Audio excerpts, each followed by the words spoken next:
All right, we are live. Oh, okay. So, welcome here for GEO Live number 23. Here with Chris, as always. I need to have a sound clip ready for that. I need to get some applause. Oh, wait a minute.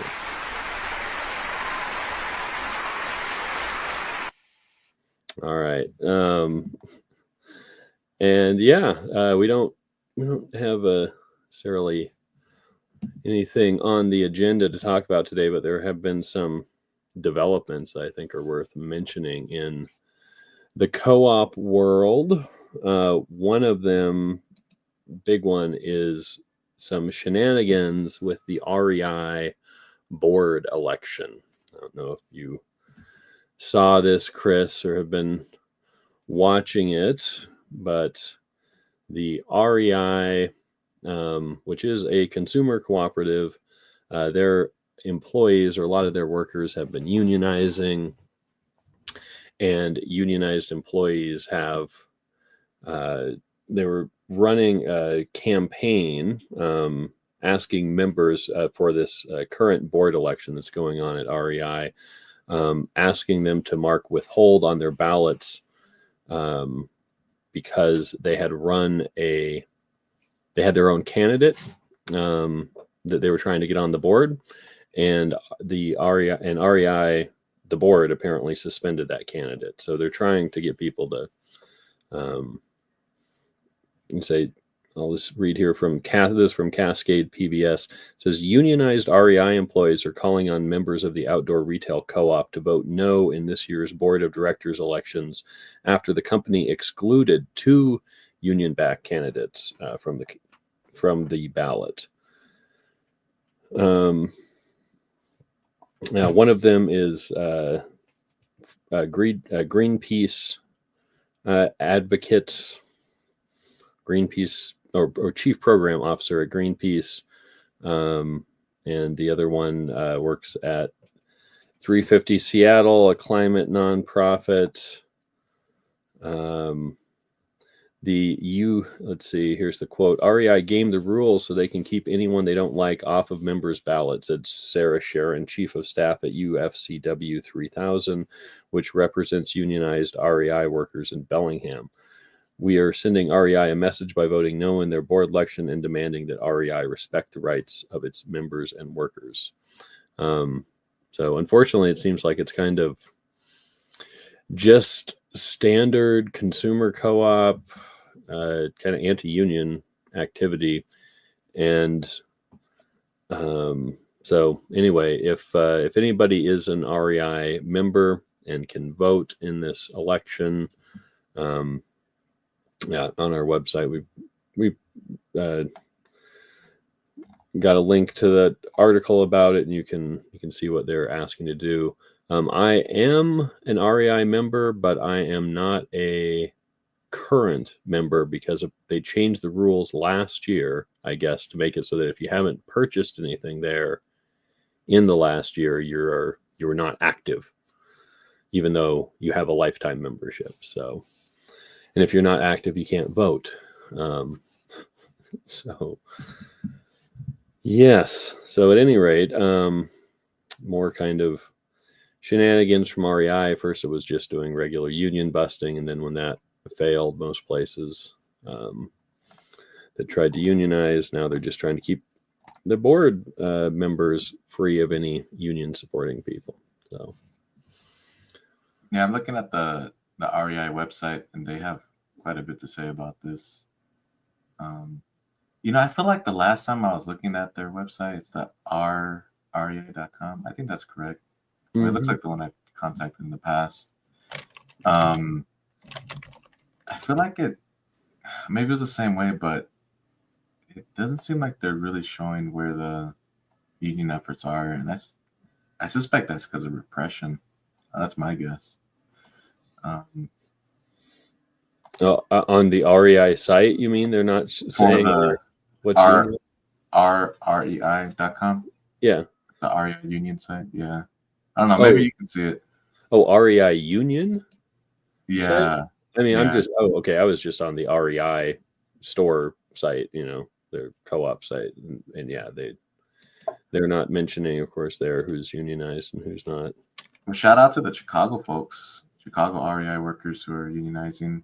I haven't heard of anything happening. I don't know if there's even REI here in San Antonio. Is there? Let me look it up. It seems like you're in Santa Fe right now. It seems like there would San be. Antonio. Let's Or see. San Antonio. Yeah. I mean, that's Let's see. seems like the kind of town. Oh, it's OURREI.com. That is the union, the REI union website. So yeah, go to RREI, OURREI.com. I'll put that There is a REI in San Antonio. I haven't heard anyone talk about any unionizing there. It's a rough city to try to do that stuff. So yeah, I'll just put the link there in the chat. So if you support the workers at REI. Yeah, I've had issues. I've been taking issue with REI for quite a while. Since whenever I found out their CEO was making in the millions, like I was like 3, 4, 5 million, something like that at least. And not a good sign. I wrote a blog about that. How much should cooperators be allowed to earn? And personally, I feel like no one should make $1 million a year. Like that's ridiculous. Coming from somewhere. When most people, like I remember, this has been probably a decade ago or so. So I'm sure the numbers have gone up a little bit, but I remember looking at a lifetime earnings chart for different degrees. So for like a chemical engineering degree was the top of your like lifetime earnings on this chart, and somebody with a chemical engineering degree could expect to make, if I recall correctly, it was like $3.5 to $4 million during their lifetime, during their whole like 30-year career. How about a farmer? And so here's one person who's going to make that, like the best paid job, make an entire career's worth of money in 1 year. Like, what are you possibly doing? Yeah, don't. Yeah, and farmers, I think it's negative. I think the number is negative. Yeah, whatever money they make, there's all that debt. Yeah. Oh, exactly. Well, yeah, it's debt. I mean, for a long time, most family farms, you're kind of dependent on subsidies. Not kind of dependent, but very dependent on subsidies. And I think the current regime is stupidly trying to cut a bunch of those. So,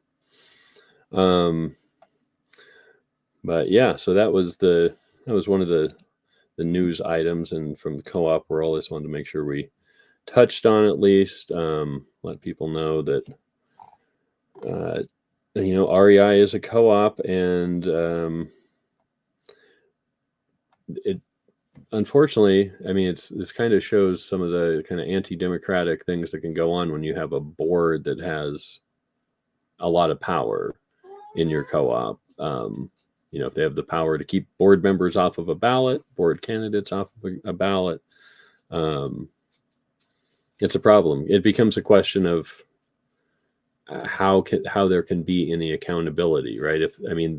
There's obviously a large chunk of the membership that's unhappy with how the co-op has been conducting itself.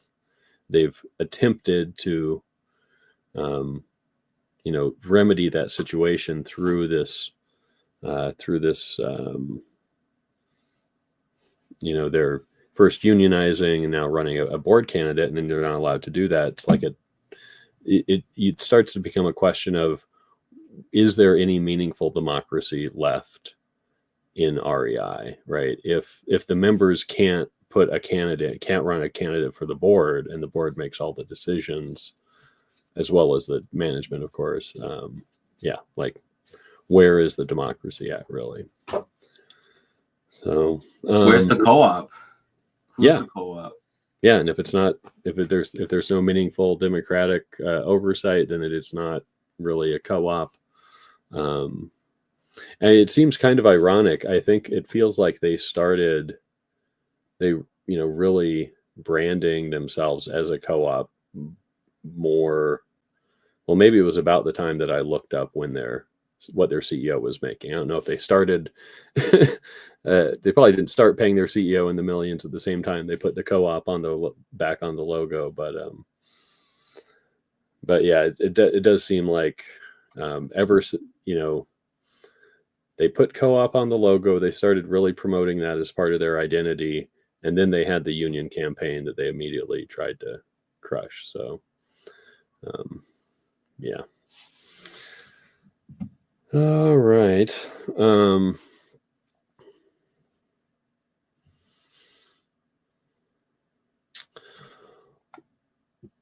Other things going on. It is, of course, apparently we're heading into Women's History Month. I had heard lots about International Women's Day. I don't tend to really pay attention to the days and the months and it's this and it's that. I don't know why, just not my thing. But I did see from the Federation of Southern Cooperatives, they have a series coming up for Women's History Month. It's titled Living Black History Series. This is very good. Anybody who is, if you've got time, definitely sign up for one of these. I think you're only allowed to sign up for one. But the first one, oh, wait a minute. Never mind, he said, because even though I just got sent this today, I failed to look at the month. These were all the end of last month. I thought they were coming at the end of this month. My bad. Now I'm sad that I missed Melba Smith talking about how cooperative development brought healthcare, economic opportunity, and social justice to people in need.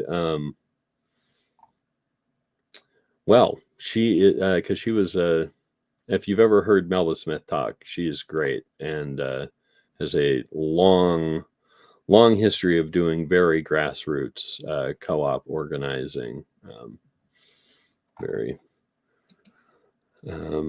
So okay, my bad. Like I said, this was like I was saying to Chris before we got on here, before we went live. It's been like a day where like everything has gone wrong. This is one more thing I posted that today. Yeah. I'm like, it's a month old. It's like, yeah.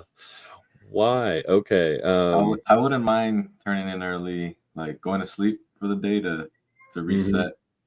Okay. Do things tomorrow. No, I'm not talking about for the live stream, but it's been like that for me too. Yeah.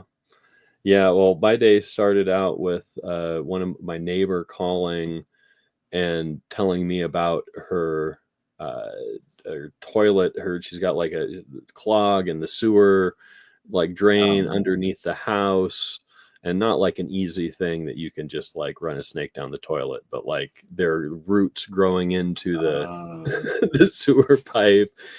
And so thankfully my landlord and friend Kurt had done this kind of work before, and we walked over there to look at it, and we ended up having to, well, he ended up crawling under the house. It's like the window is like this big. It's it's like less than a foot, I swear. And I was looking at it and like, there's no way I'm crawling there. I'll be all like claustrophobic and I'll start freaking out. And listen, he went and crawled under there and got a tool from one of my other neighbors that kind of blasts water. I don't know, it's got like a balloon that it's like a big rubber, like thick rubber balloon kind of thing. Yeah, you screw under the end of a hose and stick down in there. And I don't know if it did much. Like seal it up. Yeah, it like so first pressurize. Yeah, the balloon like it expands inside the pipe and then it like shoots out a super high pressure jet. I don't know if there's memes about having a lot of clearance under the house or in the basement. Precisely because the people who've been in those situations. Oh yeah. Oh no, man! Like watching him crawl into it's just like he disappears in this tiny little like window, and it's just his shoes sticking out. It's just like, oh man, I would be like having an asthma attack, an anxiety attack if I was in there. That's it. A lot of the trades memes that I see is people, no, or conversations is people talking about how they no longer do that. And they're like, Yeah. I'm too old to be doing that. And basically, it gets passed on to like some inexperienced or naive or Yeah. unaware person. New kid. Yeah. Yeah. They're all under there. Yeah. Stick Hopefully, this people over. don't. I've never heard of people doing that stuff. Like when I talk to people in worker co-ops, I never hear about them doing that stuff. I wonder if they do that though. But I mean, you can't avoid it sometimes. I guess it depends on the jobs you take, but I mean, I was thinking like, thank God for Kurt, and thank God he's skinny too. I was like, man, I don't know, I might be a little bit rotund to fit through there right now. But yeah, you gotta. I mean, it's just a disaster. Why would you like? Why do they make crawl spaces that tiny? I don't know. I don't understand. But yeah, I can't do it when it's under something. It was bad enough. The building I used to manage, I had to get up under the roof, and it had a sloping roof, so it'd like get pretty narrow in there, and that was bad enough on the claustrophobia. But at least I didn't have a house on top of me. That just freaks me out. Anyway, so you don't even know if it's secure in any area, in all the areas, and yeah. Oh, yep. This is the joys of doing like construction stuff. This is what I get for offering my services. No good deed goes unpunished. Like, oh, I'll help out, and I tell people, but no plumbing and no electrical. And what's like half the things? It's like, can you come and fix my plumbing? So it was backing up? No, it wasn't backing. Well, it was just draining really, really slowly, and I guess it's been getting worse and worse over time. Yeah. So that's start the day out with like 3 hours of trying to clear out a sewer line, and then trying to get everything else going, and then anyway, here we are. So I don't know. We had a couple of interesting articles over the last month. I don't know if you've a chance to read any of them, Chris, but I thought this Yavor Terensky, he's an Eastern European of some variety. I think he might be Czech or something along those lines. I'm probably wrong about that though, so don't quote me on that. But he writes a lot about kind of municipalism and local direct democracy type systems, and his article that he wrote for us he didn't write for us actually this month, but we published it, is Escaping the Trap of Realism and Utopianism Towards Programmatic Synthesis. But he had some kind of interesting ideas there. Let's see if I can perhaps share this.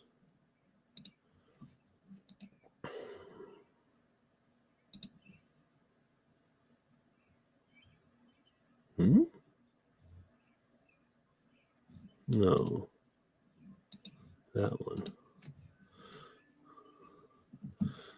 So here we go. Mr. Yavor Terensky coins the term Stalinist realism, which I thought was an interesting. Oh, you know what? I should hear. Hold on. Let me sign out before we do this.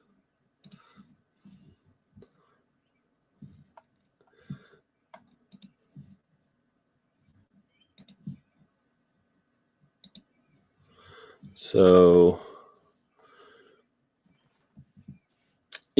obviously, it says the status quo does a good job about, trying to convince everybody that we can't, there's no possibility for any sort of radical social change. The best we can hope for is kind of just making some adjustments around the margins, what Mark Fisher termed capitalist realism.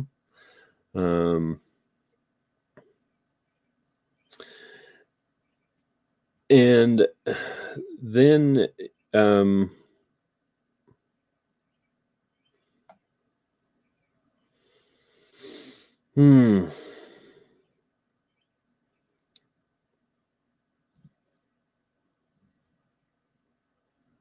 well,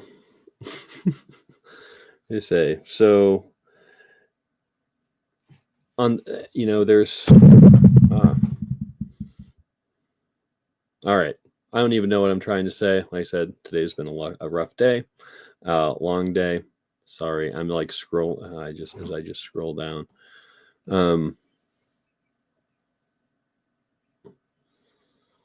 But as I read it anyway, it was, he's about trying to be pragmatic, trying to, not on the one hand settle for just very minor changes that aren't going to make that much of a difference.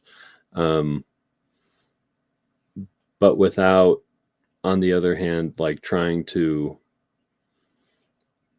insist, force our communities into some kind of preconceived utopian situation.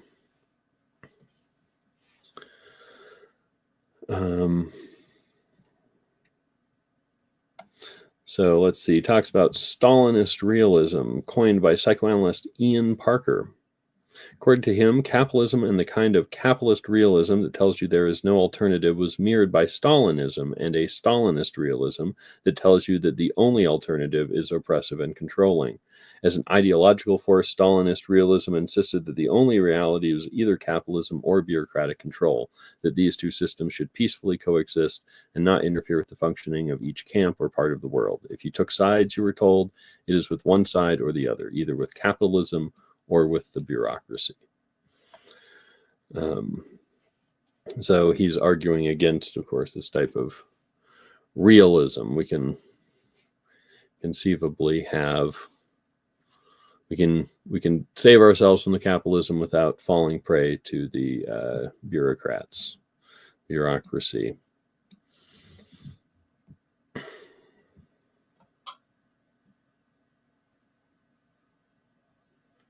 By being unable to think beyond top-down structures, such tendencies are destined to reproduce the oppressive ways of the current system. So that's probably the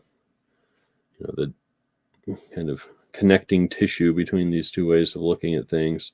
On the flip side, we have the utopian escapists. In a way, they too have accepted that a revolutionary alternative to the status quo is a utopia, an event so distant in the future that it's practically unreachable. As a result of this understanding, they more often than not engage in lifestyle endeavors, directing at making their individual experiences feel somewhat alternative to the mainstream without really challenging the capital nation-state complex. And then he quotes Bookchin, because of course you always have to quote Bookchin. But in terms of what he's looking at, I quoted Bookchin the other day. Oh yeah, but it's been a long time since I quoted Bookchin. Great. I've been seeing a lot of Bookchin quotes from people, but reading about the Kurdish experiments and whatnot, so it comes up a lot. He has an example in here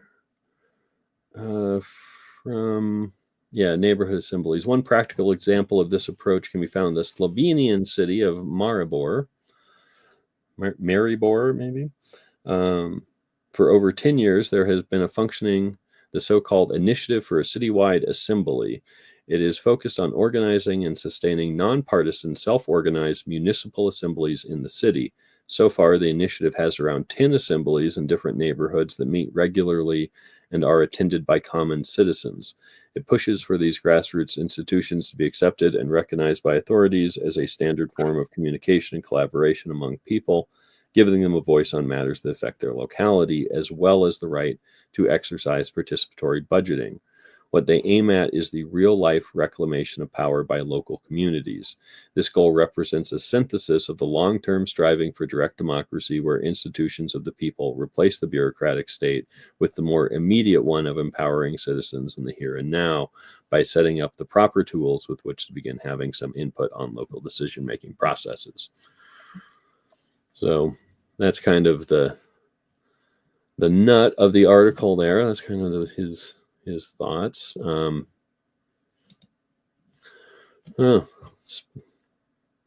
Get any thoughts, any juices flowing for you there, Chris? Any of that? Yeah. Well, it was reminding me of that quote that I did the other day. It came from Bookchin's Intelligentsia and the New Intellectuals. Have you ever read that one? Mm-mm. So, yeah, it just reminded me about how, like, I read this the first time a long time ago, and like the assumptions that I had then versus the assumptions that I have now. So in it, let me see if I can find the quote, but yeah. So I guess I'll paste it in the, where should I paste it? It's gonna be long. That's Oh long. my goodness. But Okay, there it is.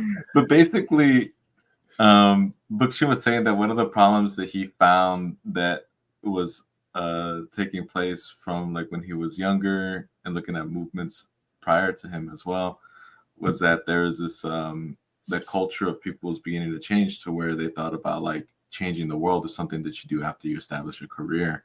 Mm-hmm. And so there's this quote. Where does it say? He says like in the let's see, in the academy he was seen in like this mentality, and there's a quote: I first have to find my career, and after I find what I'm going to do with my life, whether I become a civil rights lawyer or a stockbroker who's trying to promote ecological products, or an engineer who's going to do this or that, then I will build my political life and my political thinking around it.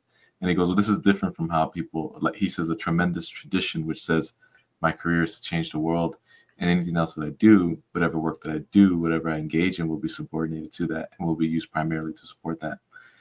And I remember when I first read this when I was younger, I didn't really see mini co-ops or anything, and to me it seemed kind of more like, oh, you had to be broke, like to do this. But now that see all these co-ops and all that, it seems like there's a lot of situations where like, nah, you don't have to be broke. Like, build co-ops, Mm-hmm. survive with that. And I see all these situations where, like, man, if there was a co-op in place, like that would really help out a lot. Oh yeah. And so my thinking around that has changed. And it could be done in a way where, yeah, your career is you're prioritizing meeting the needs of, Mm-hmm. your people, better society, internationalism. That's what it got me thinking, though. Yeah. I mean, that's really what I Tim Hewitt has talked about this with how a worker co-op, and especially of the kind of radically egalitarian type that he's a part of, really fuse this kind of like making your career about changing the world, but also like understanding people have to eat, the economy has to function. We may not like how it works, but we all do rely on these goods and services. They need to be provided. We all need to contribute to the life of society. And so it's a way that you can do that while also, but doing it in such a way that, you're setting the example, you're changing your own little world in the way that you're doing your work. And then you're also setting an example for others that hopefully will spread. Yeah, and I was talking to somebody in the Juanita Harris campaign. I don't know if she's recognized as a political prisoner. I would like to recognize her as a political prisoner. I was telling them like, hey, the all volunteer model in many situations just doesn't work. Like there's some things where like people gotta be supported, whether money or more clever ways of helping them to stay housed or whatever. So yeah, it's cool to kind of look back at that and see how my thinking has changed. And a large part of that is just seeing people struggling to have these co-ops up and running. Um, yeah, when I first saw that, I was looking for. I think the term that I used at the time was like worker collectives. And that's how I was like looking for worker collectives that were, and it was. I was like, oh, I've been looking. When I finally started coming across the co-ops, I was like, oh, I was using the wrong term. They're called worker co-ops. Um, and it was like really wonderful to see, like, yeah, people are making them run. And I feel like at that time too, when I was younger, I feel like there was this big old capitalist realism where it's like, hey, capitalism is here to stay. You can't live outside of it. Everything's just hierarchical. Just get in line, take your punishment, complain.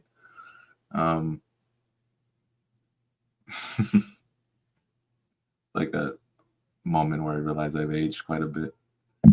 Yeah. I mean, I had the same thing when I first came across worker co-ops, and really like, and especially when I got involved with GEO and ended up going to a conference and like talking to people who were actually doing it. And I'm sure I totally made an ass of myself just being like fanboying all over Adam Trott from Vok. But after seeing him, like I had read the Building Cooperative Power, and then hear him talk about all the cool co-ops that and yeah, coming out of at that point, like I don't know, just I mean, I started working like doing side jobs when I was like 15. So like, I don't know, I already had 20 years of working in the capitalist system and hating it. Like it's like, this is awful. This is destroying my soul. Like I work with a bunch of people, we do crap jobs that wouldn't be crap, except the work needs to be done. Somebody's got to do it. I don't mind doing it. We just don't get paid anything. We get zero respect. We get looked down on by everybody. And I'm in my late 20s at that point, and working with guys who are in their 40s, early 50s, and seeing what it's done to them, just like psychologically. And it was like, wow, I don't want that for myself. And but it's like, what else is there? And then seeing, oh, people are doing something else and it's way better. It was like, thank God. Like there's something. Yeah. I feel like one of the, I don't know, I just thought about how one of the big differences I've noticed with talking to like assigned mail at birth people in co-ops versus like the factory and all that stuff is I noticed that I don't really ever hear them obsessing about infidelity. Like people in the co-op world, I don't know. It's just something I noticed just right now. So you're saying people on the shop floor obsessing over infidelity? Yeah, like a lot bigger, actively trying to do it and all that stuff. Gosh. Well, I think maybe you're just not hanging out with the right co-op people at the right times. Because I'm sure there's whatever happens every place else. Although it's, yeah, I don't know. I think it's a good thing. Yeah, to me, that's a great thing.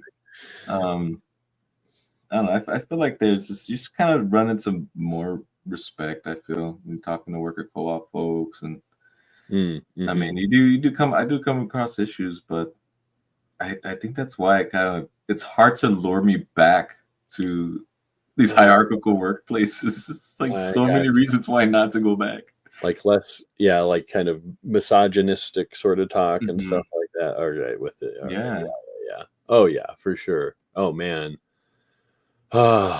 I used to work at the Missoula, Montana city bus company and in the shops, like, cleaning up. I was bottom of the totem pole. So I like cleaned the buses, and when they came in at night, and like cleaned the transfer center bathrooms and whatnot. And but we'd get done at night, and because it was a union job, you couldn't clock out until like your shift is over. Doesn't matter if you're done doing all your tasks, you've got another 10 minutes before the shift is over, so you just sit there and wait, and then clock out at your appointed time.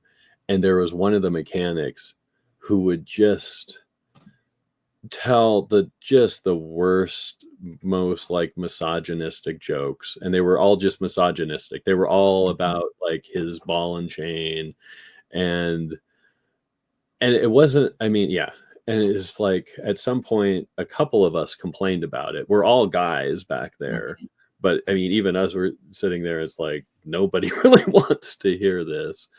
Oh, but yeah, no. I always thought it was just men in general, though. I didn't think it. I've never put together the co-op people might be a little bit less like that. I hope that's true. I found that like I found that to be the case. Like I feel like outside. I feel like a lot of times I'm talking to co-op dudes, I don't prepare myself to say like, "Nah, you can't be saying that, man." You know? I like gotta prepare myself to be like, "Oh man." Yeah, right. No, but that stuff is real, and they like, I don't know. I had a friend who got kicked out of a plumbers union because he wouldn't participate in that type of conversation. And when it was happening, he was he said that he was autistic, and so he couldn't understand why there's all this conflict. And so I'll talk about like, well, how was the work day? What were people joking about and all that stuff? And I go, oh man, they're pushing you out because you're not saying the same misogynistic jokes that they're saying. Right. Yeah. He couldn't understand what's going on. Like, yeah, man, the writing's on the wall, man. They're probably gonna get rid of you, and like you gotta sue or do something, get with an attorney, and that plumbers union is notorious for that type of stuff. Turns out. Yeah. Oh, that's too bad. Yeah. Yeah. Fortunately, like in my case, it was like one really bad guy, and everybody else was pretty cool. But yeah, I don't know. I always thought maybe it was just a me thing, because there have been times when I've been hanging out with some rather older gentlemen who I would have thought their libido is surely like said bye bye long ago. But no, here they are like making some comment about the girl at the coffee counter or something. And I'm just like, what? Like, just you're 85. What? I don't know. Well, that's what Malakia was saying, right? She's like, when Malakia came on here, she's like, everything's sex and death. Yeah, maybe how they're training people. Yeah, well, I mean, that's definitely, yeah. I mean, our culture certainly does that. There's plenty of sexualization and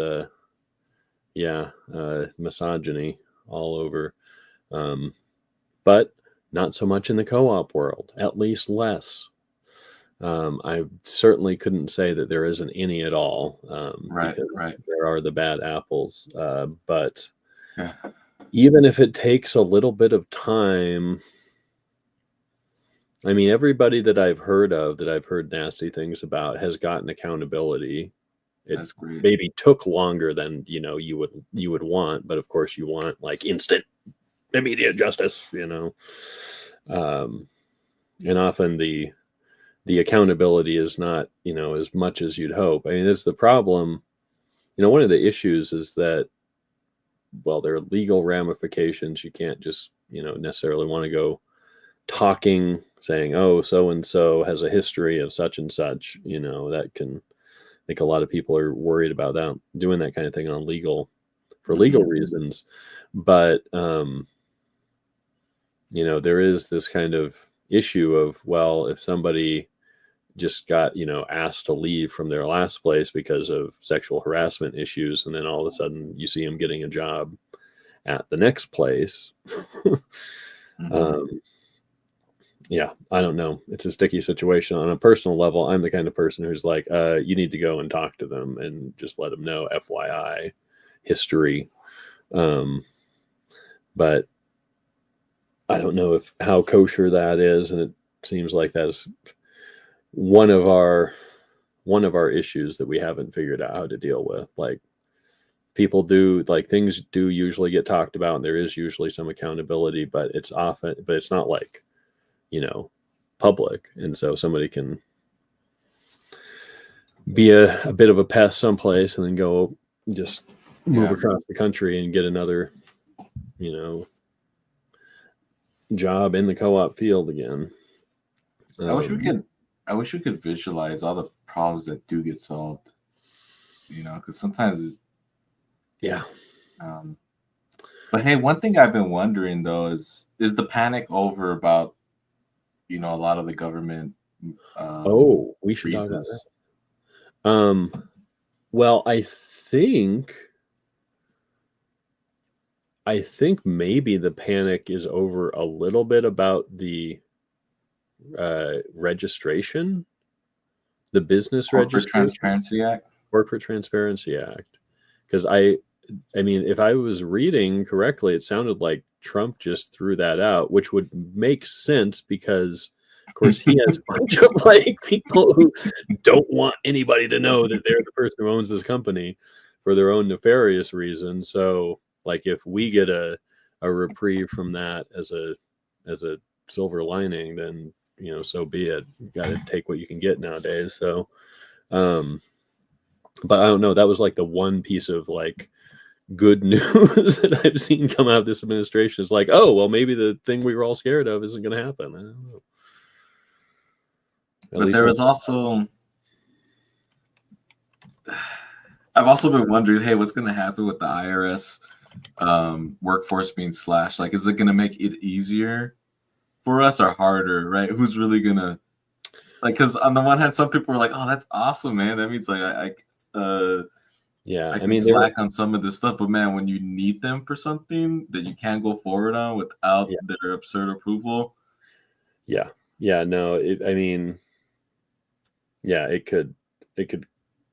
could definitely throw a monkey wrench into a lot of things when you just you need somebody's signature, or you need somebody to answer questions about something and they're just not there.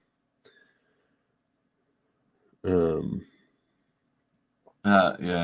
don't know, but my original inquiry though was how a lot of co-ops that were dependent on government subsidies in one form or another, grants or whatever, how they were pretty scared people weren't going to be able to get paid and all that.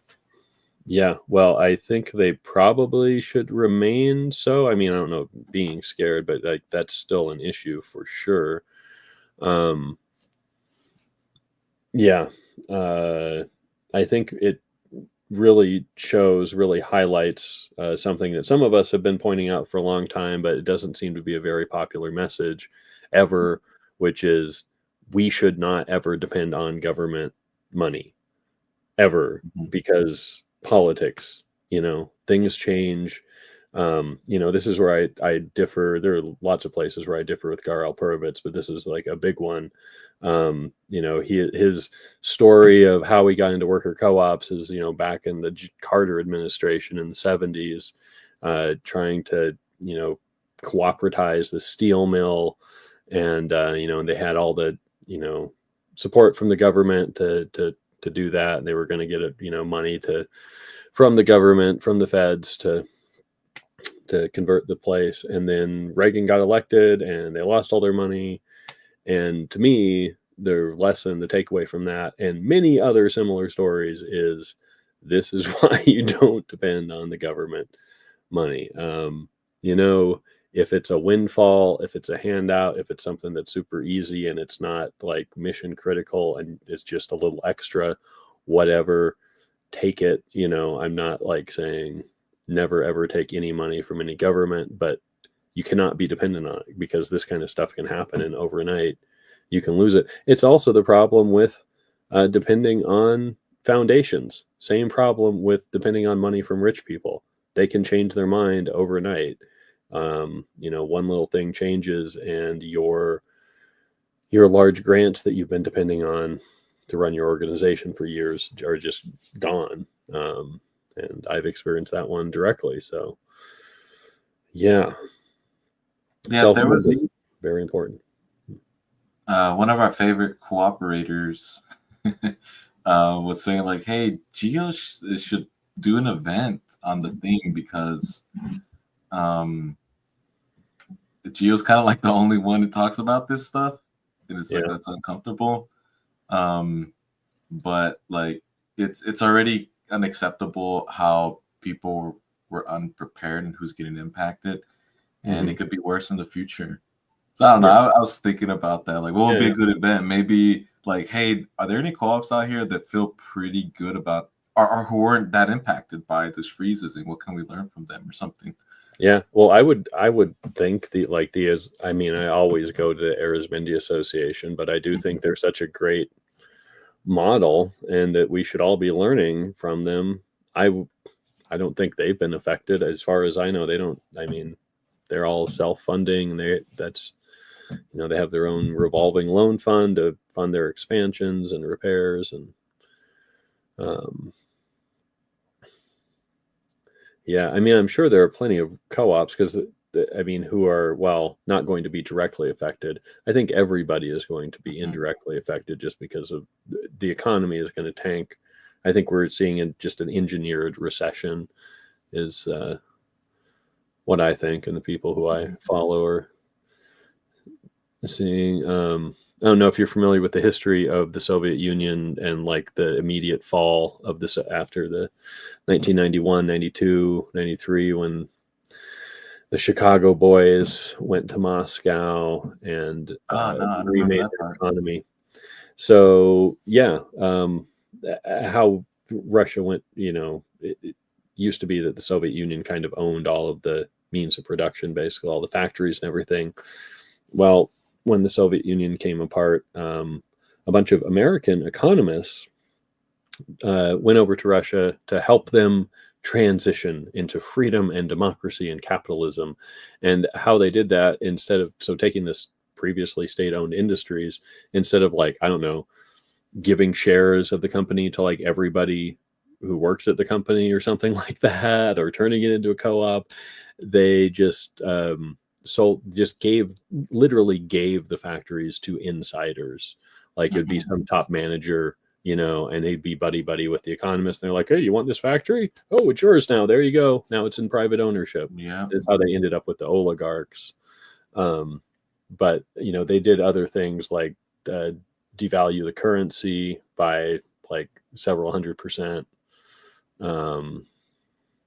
Or I guess you can't devalue by several 100%, but you know what I'm saying, like cut it in half a couple of times the value of your savings. And so on purpose, in order to make people have to sell everything that they have, and so that the rich people can buy it up. I mean, that's the whole reason why if you're super wealthy, you actually like financial crises and recessions, because as long as you don't go broke, you can buy up all those assets at cheap prices and just have even more of everything. What were they called? The Chicago Boys? I believe that's what they called themselves. Although I may be misremembering. The Chicago Boys might be what they called the Argentinian economists. But yes, the University of Chicago, the absolute worst for economics. It's like where our seat of our right wing economics kind of comes from, the Chicago school. And they believe stupid things like it doesn't matter what the initial distribution of wealth is in an economy or income, just because of the operation of the free market, like by the magic of the invisible hand, no matter what the starting conditions are, everybody will end up getting what they're actually worth and what they deserve, what they earn. And it's like, so that's funny, but they believe like you could either like give everybody the same, everybody could have exactly the same amount of wealth and you could start like that, or you could have one person with all the wealth and everybody else with nothing. And regardless of which starting state you went with, you would end up with the same in state. Like, what? But they've got some silly math that says that no, it must be like this. So, and they inflicted that on Russia, and Vladimir Putin is kind of the guy who put an end to that stuff, and that's why he's still president. Sorry, that's why he's got such popularity. One of the reasons, anyway. I remember when I went to college in Houston, there's a kid from Russia. He always was denouncing Putin. This is like 16 years ago. Anytime someone mentioned Putin, he would go, "Mafia." He would shout something like that. He's a gangster. He was KGB, and what Putin did. One of the things, and don't get me wrong, like not a fan, but he did like put the oligarchs. He stopped the looting of the country, or at least like paused it. So the looting could be internal. Yeah, he basically got all the billionaires together and said, "Okay, I'll let you keep all your wealth that you've stolen, but if I say jump, you say how high. If I tell you to do something, you do it." And most of them said, "Sure, okay, that sounds good." And the couple said, F you. And they immediately ended up in the gulag, and their lives didn't last very, very long after that. So he made an example of a couple of them, and that was all it took. And yeah, I mean, you could imagine if in this country somebody actually did that to our billionaires, probably get a lot of support for that. So definitely thuggish, but sometimes you got to deal with other thugs. I guess that works to some extent. Like I said, don't get me wrong, not a supporter, but if you want to understand why the guy is popular, or just like current history, it is, I think, very unfortunate that more Americans don't know about that history of what happened in Russia, and how we were kind of instrumental in making sure that it went really, really badly for them, like as badly as it could possibly have gone. So shout out to all the Russian folks that are dissidents and like trying to stop the Russian war machine.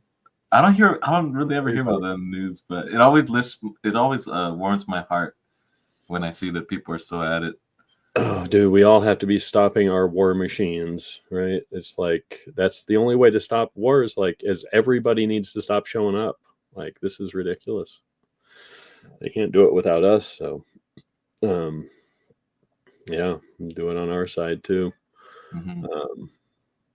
Which apparently is now a good way to get thrown in jail. So if you want to spend a couple nights, weeks in the pokey, Chris, apparently protesting Israel publicly will now get you that, according to our dear leader. Let's see. Team up with Vets for Peace, share a jail cell together. Yeah.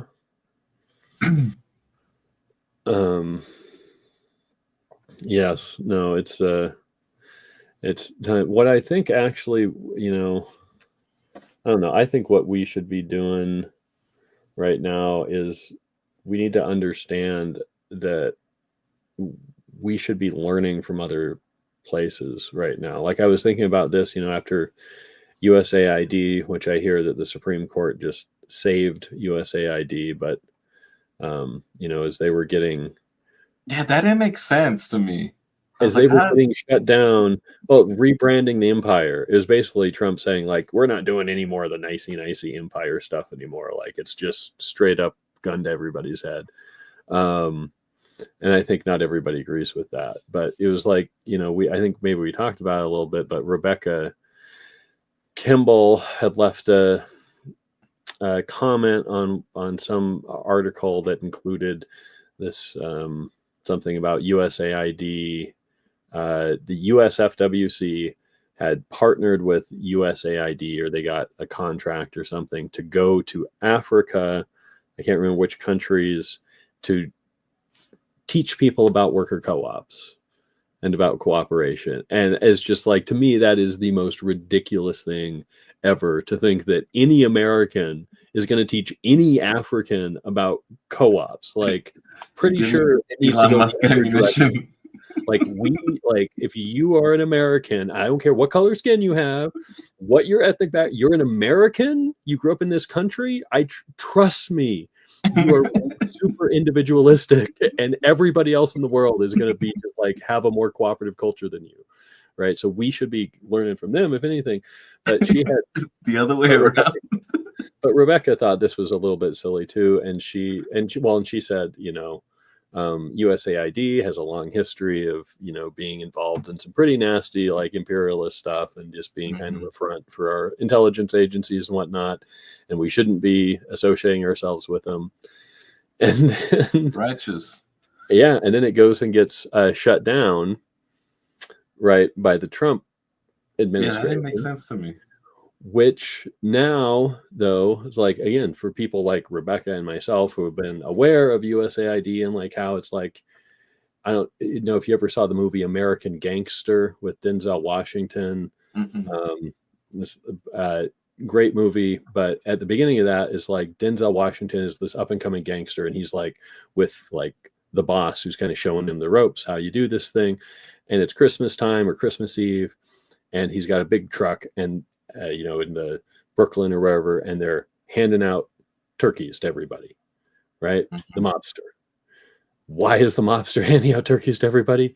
Because he's the mobster, right? If you're going to be doing a bunch of messed up stuff, you got to be, shown to be a philanthropist as well, to kind of cover up for it. So, USAID is that kind of thing. It's the mob boss giving away turkeys at Christmas.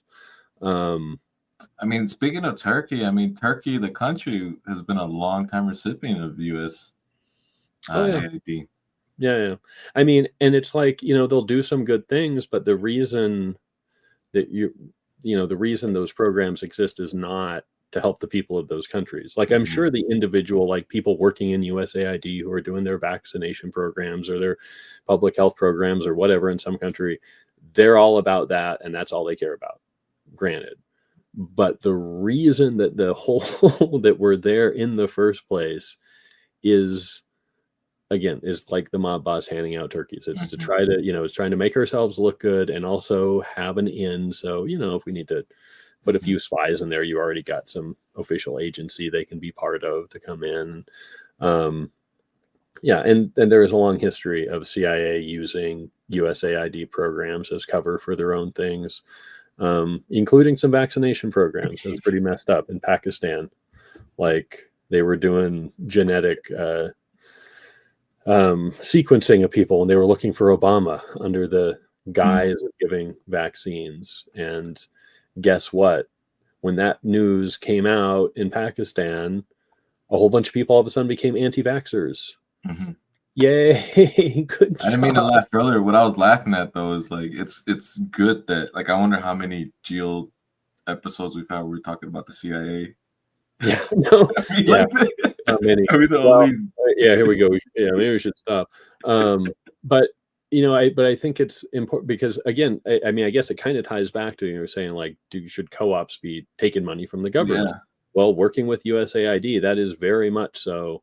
You are contracting with the government. You're an agent now of the government, actually, if you're, and thankfully, I think hopefully they won't go to do that. Like, I'll say it, like, I think that would, I'm not sad if that trip gets canceled. I'm not sad, for one. And I think we should put together some money to bring some people over from Zaire or wherever and have them teach us about susus or whatever they've got in their culture, because I am sure we could learn something. So, but it makes it a little bit of a sticky situation, because people are like, oh, you don't like USAID? What are you, a Trumper or something? You're Trumpista? Like, no. No. But yeah, and that's the government dictating economic development, or so-called economic development, but dictating development. Should we be doing that? Yeah.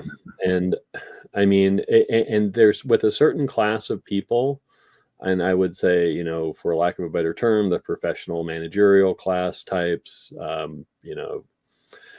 educated professionals, working with USAID sounds great and completely unexceptional. And, oh, they're the good, they do good stuff, and they're super official. And it sounds like real and important. And so, it's hard for, certain people to convince them that, maybe this isn't who we actually, maybe these people aren't on our side. Or even if somebody, if like I said, the individual people might be, but the organization itself is not. Yeah. Well, Christopher, we have hit. I would say it's a good place to land the plane and make a compilation of GEO Gets Real about the CIA. Right. Yeah. Where's my tinfoil hat? No, that's not a conspiracy. We got the contract right here. Yeah, exactly. We'll just the next 6 live streams are just us going through the National Security Archive website, 1976 in Indonesia. You thought Carter was a good guy. Looked at We're just seeing what the word co-op brings up for any of the funding. We're gonna get bumped.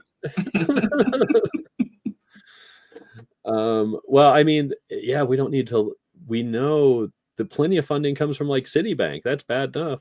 There's already one big C that I don't like to see in the co-op movement. So, but yeah, that'll be for future live streams when we have nothing to do. We'll see if we can dig up some dirt.